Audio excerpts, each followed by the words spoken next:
नमस्कार दोस्तों, हर हर महादेव। ओम नमः शिवाय श्री शिवाय नमस्तुभ्यम। दोस्तों, अगर आप हमारे चैनल पर नए हैं तो हमें सब्सक्राइब जरूर कर ले ताकि आने वाली वीडियो आपको जल्दी से मिल सके। दोस्तों, आज इस वीडियो में हमने आपको कुछ उपाय बताए हैं जो आपको अवश्य करने हैं। ध्यान से सुने, पूरा सुने। आधा अधूरा सुना हुआ कभी लाभ नहीं देगा। चलो चलते हैं, सुनते हैं।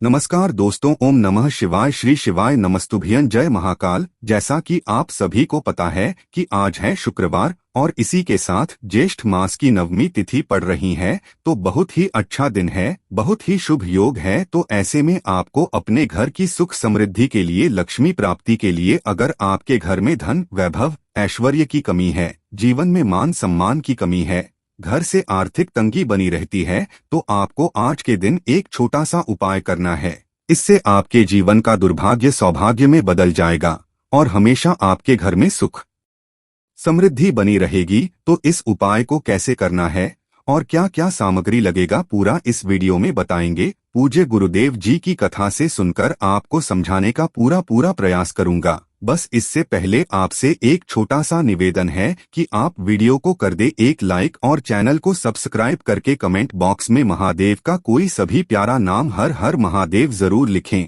तो चलिए बढ़ते हैं उपायों की ओर। देखिए, इस वीडियो में हम पूज्य गुरुजी द्वारा बताए गए 4 बहुत ही चमत्कारी उपायों के बारे में जानेंगे। पहला उपाय उन लोगों को करना चाहिए जिनके यहाँ पर धन संपदा की कमी लगातार बनी रहती है, जिनके यहाँ धन बिल्कुल भी नहीं आ रहा है। और दूसरा उपाय विशेष पर उन लोगों को करना चाहिए जिनके जीवन में संकट, समस्याओं और बाधाएं बहुत अधिक रहती है। वह अपना कोई भी कार्य करना प्रारंभ करते हैं लेकिन उनको अपने कार्य में सफलता नहीं मिल पाती। वे कोई भी अपना व्यापार प्रारंभ करते हैं लेकिन उनका व्यापार अच्छे से नहीं चल पाता है। किसी भी प्रकार की यदि संकट और समस्याओं से यदि गिर रहे हैं तो उनको यह उपाय करना चाहिए। तीसरा उपाय विशेषकर उन लोगों को करना है जिनके जीवन में किसी भी प्रकार की आर्थिक समस्याएं चल रही है, उन्हें अपने जीवन में धन की प्राप्ति नहीं हो पा रही है, दुर्भाग्य जीवन में लगातार बना हुआ है, तो उन्हें यह दूसरा चमत्कारी उपाय करना चाहिए। और चौथा उपाय विशेषकर उन लोगों को करना है जिनके शरीर में कोई भी बाहरी रोग हो चुका है, कोई बाहरी बीमारी हो चुकी है, तो उसको दूर करने के लिए आपको ये तीसरा चमत्कारी उपाय करना चाहिए। तो चलिए दोस्तों, जान लेते हैं गुरुजी द्वारा बताए गए पहले उपाय के बारे में। देखिए, इस उपाय के लिए आपको लेना है 11 चावल के दाने। गुरुजी ने कहा है चावल के दाने खंडित नहीं लेने हैं, बिल्कुल साबुत होने चाहिए। उसके साथ में आपको लेना है एक बेलपत्र। बेलपत्र का भी एक नियम है, अगर आपके पास बेलपत्र नहीं है तो आप शिवलिंग से उठाकर उसको पुनः शुद्ध जल से धोकर इस्तेमाल कर सकते हैं। इस प्रकार आपको बेलपत्र लेना है। इसके बाद आपको 1 लोटा जल लेना है। अब ये सब सामग्री लेकर आपको जाना है महादेव के मंदिर में। देखो, अब आपको उत्तर साइड में खड़े हो जाना है और सबसे पहले आपको एक बेलपत्र अपने हाथ पर और 11 चावल दाने रखकर शिवलिंग के ऊपर अपना नाम और गोत्र बोलते हुए समर्पित कर देना है और ओम नमः शिवाय श्री शिवाय नमस्तुभ्यं का लगातार जाप करना है। अब आपको जो 1 लोटा जल साथ में लेकर आए थे उसे धीरे धीरे बेलपत्र और चावल दाने के ठीक ऊपर आपको समर्पित करते जाना है और शिव पुराण के मूल मंत्र श्री शिवाय नमस्तुभ्यं का 11 बार जाप करना है और अपनी मनोकामना बोलते जाना है। देखो, बस छोटा सा उपाय करना है, देखना एक दिन आपके सब काम बनने लग जाएंगे। गुरुजी का बहुत ही विशेष उपाय है। इसके बाद जैसा कि आपको पता है, आज है शुक्रवार और तुलसी माता के समक्ष हमने गोल बाती का दीपक अवश्य ही प्रज्वलित करना है। इससे माता लक्ष्मी की विशेष कृपा प्राप्त होती है और हमारा घर खुशियों से भर जाता है। देखो, जब आप दीपक प्रज्वलित करोगे, 1 चुटकी हल्दी उसमें डाल देना है।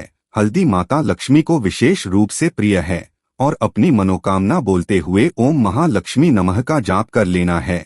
इतना सा उपाय आपको जरूर करना है। चलते हैं दूसरे उपाय की तरफ। देखिए, इस उपाय के लिए आपको एक तांबे के पात्र के अंदर सबसे पहले अपने घर से शुद्ध जल लेना है। फिर इसी के साथ में आपको मात्र थोड़ा सा शहद लेना होगा। शहद आपको आधा चम्मच या फिर उससे भी कम लेना है और इसी के साथ में आपको एक प्यारी सी बेलपत्र ले लेनी है। बेलपत्र यदि आपको नहीं मिल पाती है तो भगवान शिव के शिवलिंग पर चढ़ी हुई बेलपत्रों को आप पुण्य शुद्ध जल से धोकर के उपयोग कर सकते हैं।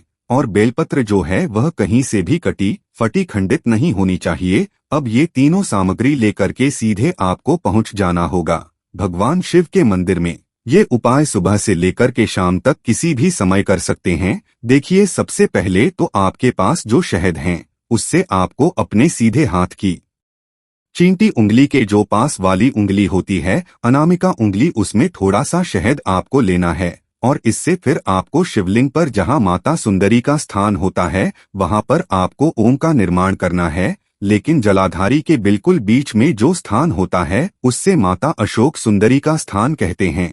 और इसी स्थान पर आपको शहद से ओम का निर्माण करना है। अब दोस्तों, आपके पास जो एक बेलपत्र है उससे आपको अपने सीधे हाथ की हथेली पर रखना है और महादेव से आपको अपनी वह विशेष मनोकामना, आपके जीवन में जो भी संकट चल रहे हैं, जो भी समस्याएं चल रही है, जो भी जीवन में दुर्भाग्य बना हुआ है, आप अपने किसी भी कार्य में सफल नहीं हो पा रहे हैं, तो जिस भी प्रकार की आपकी समस्या है उसे दूर करने के लिए आपको महादेव से प्रार्थना कर लेनी है। और फिर यह जो एक बेलपत्र है इससे आपको शिवलिंग पर माता अशोक सुंदरी वाले स्थान पर समर्पित कर देनी है। देखिए, जहां पर आपने ओम का निर्माण किया है उसी के ऊपर आपको ये बेलपत्र भी समर्पित कर देनी है। देखिए, बेलपत्र की चिकनी साइड का हिस्सा शिवलिंग से स्पर्श होगा और इसकी जो डंडी है वो आपको जलाधारी की ओर रखनी है। पत्ती वाला भाग शिवलिंग की तरफ रहेगा। इसी प्रकार से आपको यह बेलपत्र समर्पित कर देनी है। अब दोस्तों, आपके पास जो एक जल का पात्र है उसमें से थोड़ा सा जल तो आपको बेलपत्र की जो आगे वाली पत्ती है उस पर आपको समर्पित करना है और आपको श्री शिवाय नमस्तुभ्यं इस मंत्र का जाप कर लेना है। फिर उस पात्र के अंदर जो जल बचेगा उसे पूरा आपको भगवान शिव के शिवलिंग पर धीरे धीरे समर्पित करते जाना है। और लगातार आपको शिव महापुराण के मूल मंत्र श्री शिवाय नमस्तुभ्यं इस मंत्र का जाप करते रहना है। गुरु जी ने कहा है कि जल आपको इतने धीरे धीरे समर्पित करना है कि जल समर्पित करते हुए आप कम से कम 11 बार श्री शिवाय नमस्तुभ्यं या फिर ओम नमः शिवाय इस मंत्र का जाप कर सके। फिर इसके बाद वापस आपको अपने घर आ जाना है। अब बात करते हैं हमारे तीसरे विशेष उपाय के बारे में। देखिए, इस उपाय के लिए आपको 2 हरी इलायची लेनी होगी। हरी इलायची आपको साबुत लेनी है, खंडित नहीं होनी चाहिए। और इसी के साथ में आपको मात्र थोड़ा शहद लेना है। शहद आपको मात्र आधा चम्मच या फिर उससे भी कम ले लेना है। और इसी के साथ में आपको एक दीपक ले लेना है।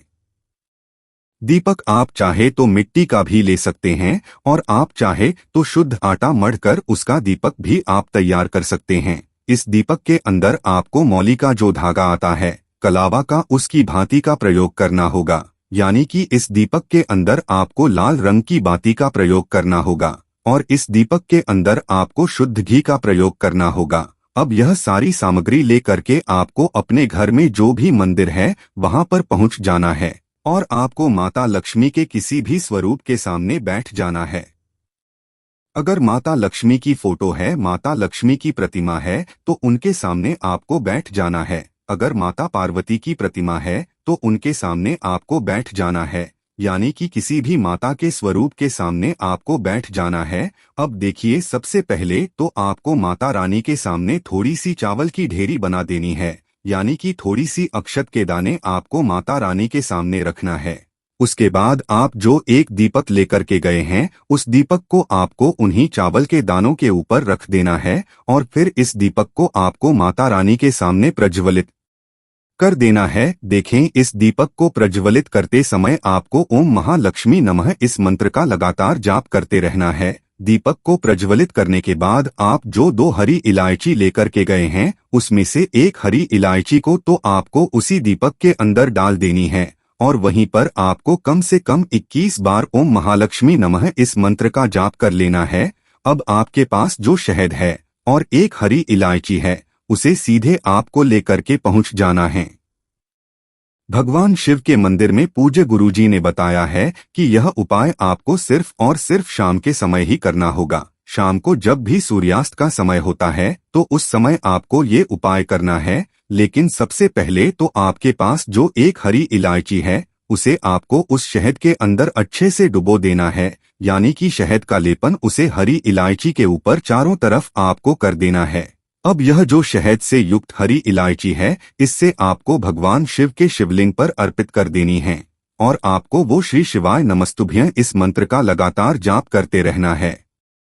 फिर इसके बाद आपको एक लोटा जल भी अपने साथ लेकर के जाना है, तो यह एक लोटा जल भी आपको धीरे धीरे शिवलिंग पर समर्पित कर देना है और आपको श्री शिवाय नमस्तुभ्यं इस मंत्र का जाप करते रहना है। फिर इसके बाद आपको अपने घर आ जाना है। इस प्रकार से आपको ये उपाय कर लेना है। चलते हैं हमारे अगले उपाय की तरफ। ये उपाय भी बहुत ज्यादा खास होने वाला है।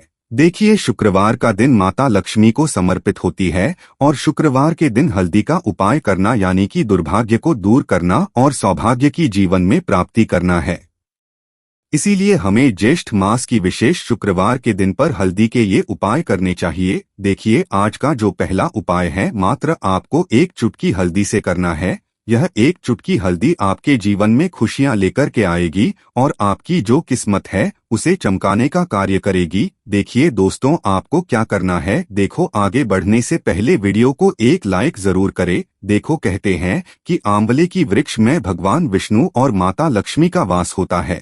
आंवले के वृक्ष में ही भगवान विष्णु का वास होता है और उनका निवास स्थान माना जाता है और इसकी जो जड़ होती है उसमें भगवान विष्णु शयन करते हैं यानी कि आराम करते हैं। तो आपको आंवले के वृक्ष के वहां पर जाना है। आपको अपने साथ एक तांबे के पात्र के अंदर अपने घर से शुद्ध जल लेना है और इसी के साथ में आपको मात्र एक चुटकी हल्दी लेना है। अब आंवले के वृक्ष के नीचे इस उपाय को आप दो प्रकार से कर सकते हैं। देखिए, आपके पास जो एक चुटकी हल्दी है या तो आप उससे जल के पात्र के अंदर डाल दें और हल्दी से युक्त जल तैयार कर लें और उस हल्दी से युक्त जल को आपको आंवले की वृक्ष की जड़ में समर्पित कर देना है। ओम नमो भगवते वासुदेवाय इस मंत्र का जाप करते हुए, और यह जो शुक्रवार है ज्येष्ठ माह के महीने का है, तो आपको हरि हर महादेव का मन में स्मरण करते रहना है। देखिए, इस उपाय को आप दूसरे प्रकार से भी कर सकते हैं। आपके पास जो एक चुटकी हल्दी है उसे आप सूखी भी अर्पित कर सकते हैं आंवले के वृक्ष की जड़ में, और जो अपने सूखी हल्दी डाली है आंवले के वृक्ष की वहां पर उसी हल्दी के ऊपर आपको एक लोटा शुद्ध जल है उसे धीरे धीरे समर्पित कर देना है। देखिए, जल समर्पित आपको अपना जो मुख है पूर्व दिशा में रख करके करना है और आपको हरि हर महादेव का मन में इस स्मरण करते रहना है। हरि हर महादेव का स्मरण करते हुए आपको यह जो जल है आंवले के वृक्ष की जड़ में अर्पित कर देना है। शुक्रवार के दिन पर बस इतना सा उपाय करना है। आपके जीवन में जो भी अड़चने आ रही है, जो भी संकट आ रहे हैं, जो भी आपकी मनोकामना है, उन्हें परिपूर्ण करने के लिए आपको प्रार्थना करनी है। इस प्रकार से आपको ये उपाय कर लेना है। आप देखेंगे कि आपकी सभी मनोकामनाएं अवश्य ही पूरी होंगी। ये उपाय आपको अवश्य करने हैं। इस वीडियो में हमने आपको 3 से 4 महा उपाय आपको बताए हैं जो आपको शुक्रवार के दिन करने हैं। अगर आपके मन में उपाय से जुड़ा कोई भी सवाल है तो हमें कमेंट बॉक्स में पूछ सकते हैं। उपाय करते समय कोई भी गलती नहीं करनी है। अगर आपको हमारी वीडियो पसंद आए तो हमारे इस चैनल को सब्सक्राइब जरूर करें। हर हर महादेव। ओम नमः शिवाय। श्री शिवाय नमस्तुभ्यं।